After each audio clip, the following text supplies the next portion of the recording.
Great, thank you. I'm really excited to be here. So I'm going to be giving you a little bit of background around turnaround schools in Chicago. With a caveat, I'm actually not an expert in turnaround schools. I'm going to be reporting on the work of my colleague Marisa Della Torre, who did this work. But I think what I'll be talking about more broadly are the implications of this work, because I think the school turnaround experience in Chicago and elsewhere really tells us a lot more about what we can be doing to be improving low-performing schools. So I'll be talking also about the work that we've done around thinking about the 5 essential supports for school improvement, as well as the role that data can play in improving schools, and using the freshman on track indicator as an example. Like a lot of places, Chicago has experimented with a variety of turnaround models, and this goes back to 1997. So under all of these various models that have been tried out in Chicago over time, they replaced the leader, so there were new principals coming in. Under most of the models, this also meant a change in staff.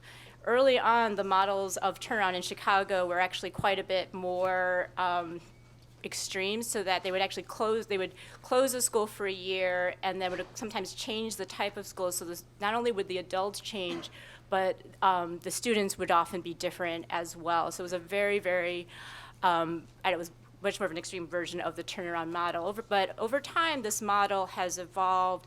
There's been a lot of learnings around what it might take to improve schools. And so there's a lot of different things that have been tried. Currently, we had school improvement grants which were done through the district in the Office of School Improvement. AUSL, the Academy for Urban School Leadership, has played a big role in turnaround in Chicago. And when we did a study a number of years ago, they only had a few schools, but they have since grown considerably and now operate 26 elementary schools and 5 high schools. So I think one of the big things that we realized about turning around low-performing schools is that it's not an event. I mean, there's something about hearing the word turnaround is like you think it's just magic, right? You just come in, you turn around the school, and everything is different. But really, yes, I think we've learned a lot over time that this is far from the case. Improving schools is a process. It takes a lot of time, a lot of effort, and a lot of thinking about what it actually would take to improve the performance of schools, because schools are complex organizations. So what we saw in Chicago with my colleague's study is that in elementary schools, over the course of 4 years, we saw incremental improvements in achievement in math and reading, and in particular in math. So they were starting to close the gaps with other schools, but the big thing about this is that these are, there's a reason why these schools were turned around. They started off as low-performing schools, so even as they improved and they closed gaps, they continued to be low-performing schools relative to other schools within the district.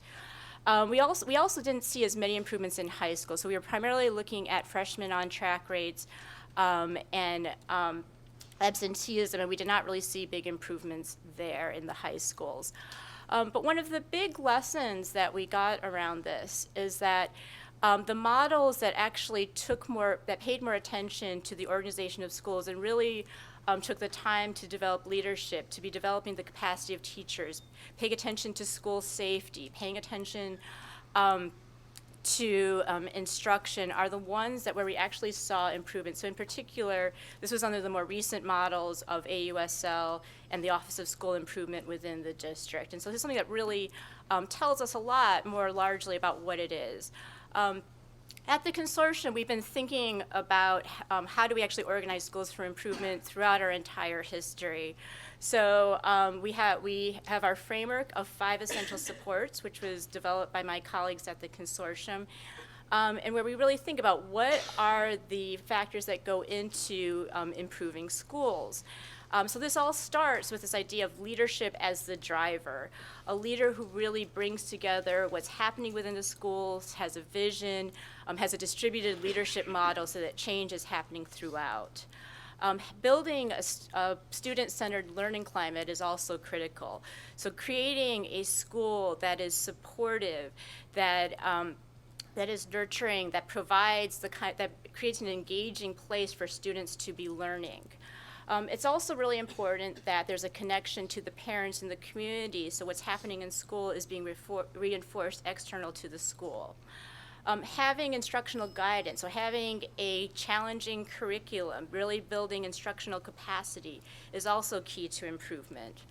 And also paying attention to the professional capacity within schools so that there's professional development, that there's coherence around the instructional program across schools, really making sure that teachers are collaborating around student learning. So all these things kind of come together, and then they're centered around the classroom, and these we've over our research over the past 20 years have seen how this leads to improving schools.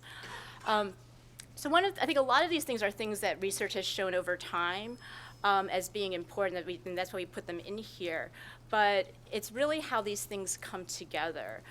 What we found is that schools that are strong in 3 to 5 of the essential supports are 10 times more likely to be improving in reading and math than schools that were weak in these supports. So it's not just a matter of having just a strong leader or just be working on professional capacity. It's really this idea that it takes to be thinking about school improvement in terms of the organization as a whole, and that's what really matters.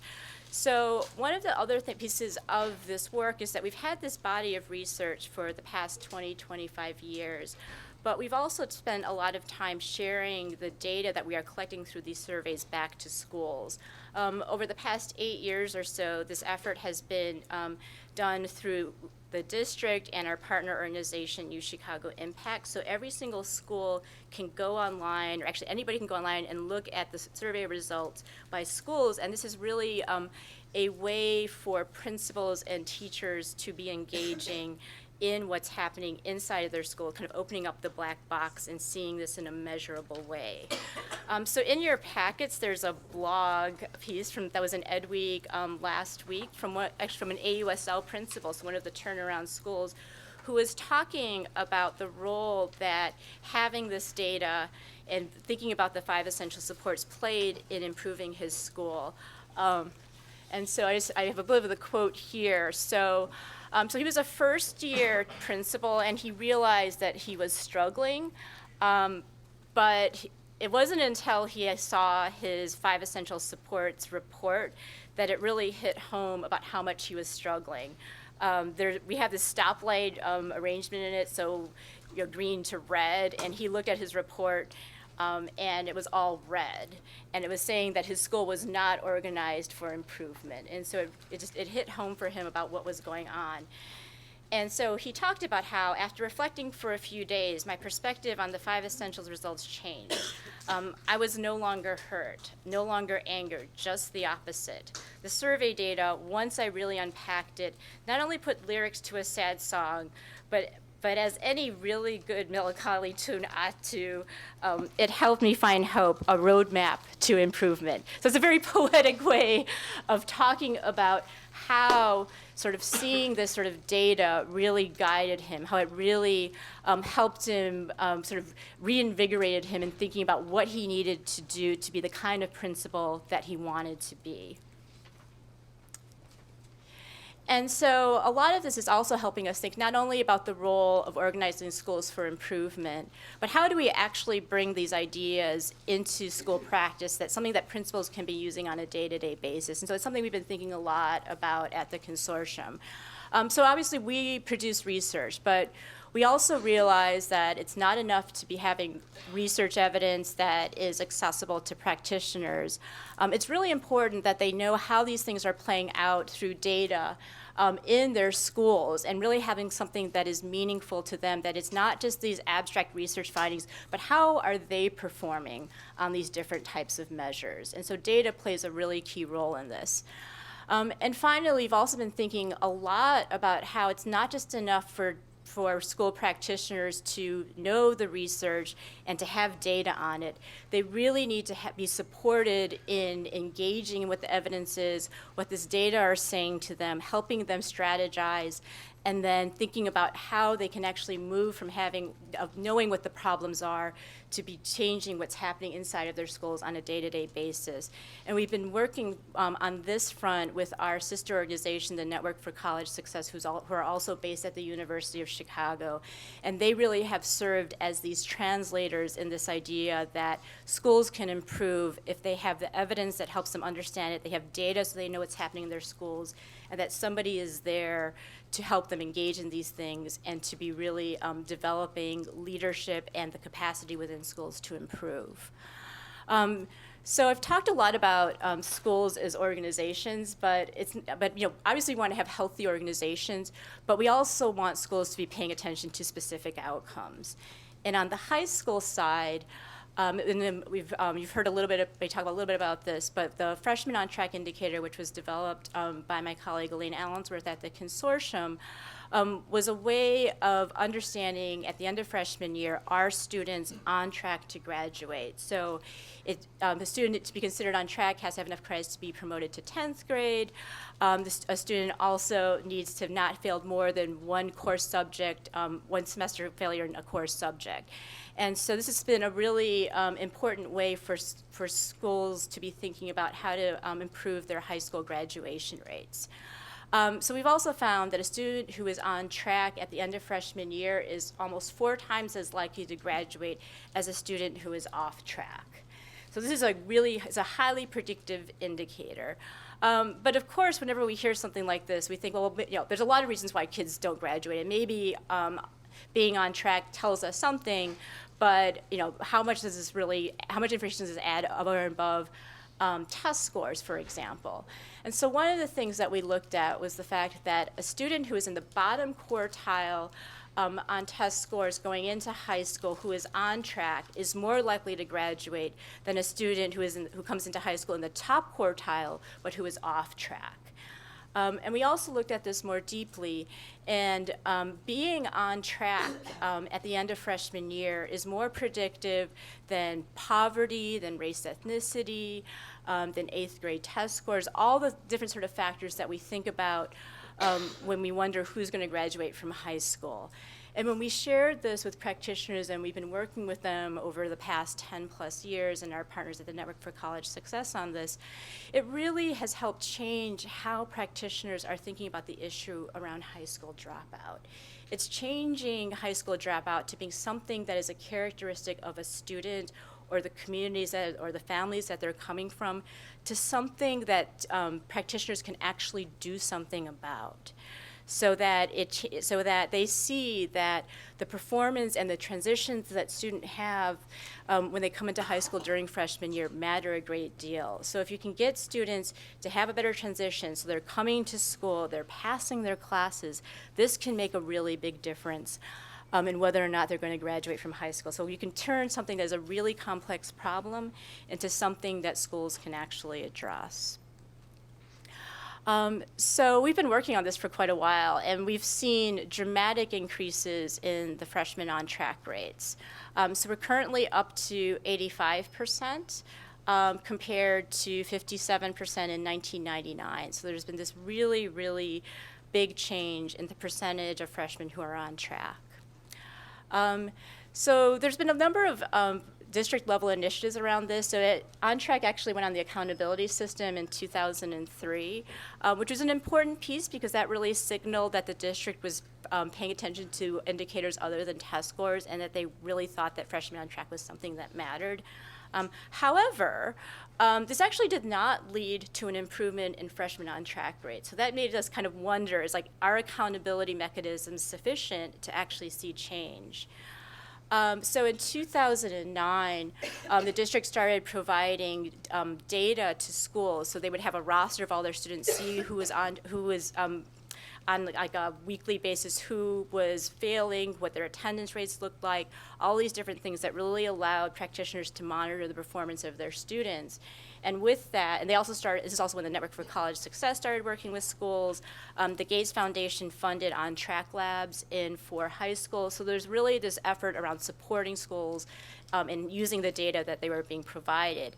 And from there was when we really started to see improvements. And it has made us think a lot about the power of data and the power of providing support to practitioners to be engaging in that data. And that improvement can actually come from within as opposed to having something that is imposed from outside. And what's even more exciting than these rising on-track rates is the changes that we've also seen in high school graduation. This was something that we did not necessarily know would happen. If you increase on-track rates, is that going to lead to an increase in high school graduation rates, or is it just simply a relationship that we used to see before? As it turns out, as on-track rates increased, we saw a parallel increase in high school graduation rates, which is really, really exciting. So we're actually seeing thousands more students having a high school diploma, which is obviously just the first step in a longer process, but it also gives us great hope for the possibility of improving schools and their ability to support students to high school graduation. And at the same time that we've seen these increases in high school graduation, we've also seen a 2-point increase in the average ACT scores. We've also seen more students taking and passing AP exams, and we've also seen large increases in our college enrollment rates. So it really makes us realize that working on high school graduation can be happening at the same time as these other outcomes that we care about can also be improving. So I know I'm running out of time. I'm out of time. Okay, so I'm gonna do some really quick lessons learned, which is basically that, we really can improve districts. School leadership is a key driver around this. It's important to have clear goals and something that a school is working on together and having evidence-based levers for working on those. Data and support are key to this process. And it also matters to be focusing on school organization and building the capacity of the practitioners within those schools. And finally, having interventions can be a tool for organizational improvement, but it's not an end in themselves. So for turnaround schools, it certainly can lead to important improvements in schools, but by itself, it is not going to be sufficient. So thank you. Great. Thank you, Jenny, for that really both hopeful and specific start off to our conversation. John.